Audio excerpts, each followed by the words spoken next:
A començaments de febrer, el jutge de Pau de Sant Quirze del Vallès va anar a judici. Hi havia denúncies de parelles que el jutge havia casat que asseguraven que els havia cobrat per la cerimònia, uns cobraments que són il·legals i que la llei penalitza. Però el jutge se'l va absoldre perquè alguns dels denunciants no van anar a judici i, a més, les denúncies eren contradictòries. Un altre jutge de Pau, ara el d'Argentona, està en una situació similar. Ell, com el de Sant Quirze, ho nega tot. El jutge de Pau d'Argentona, al Maresme, ha estat denunciat davant el Tribunal Superior de Justícia de Catalunya per un presumpte cobrament il·legal de despeses en les cerimònies dels casaments civils.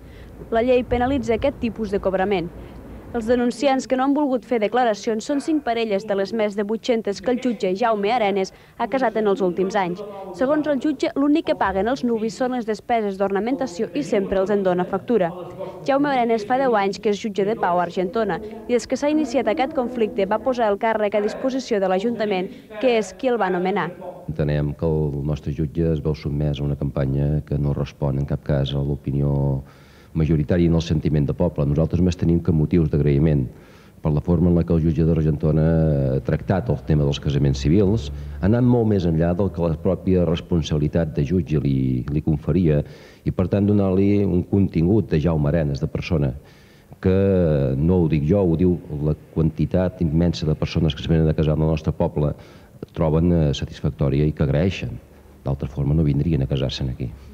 La celebració de casaments civils que a Argentona es fan a la sala de plens de l'Ajuntament és la tasca més pública del jutge de Pau. Recentment, el jutge de Pau de Sant Quirze del Vallès va ser absolt d'una acusació semblant perquè la part acusadora no es va presentar al judici.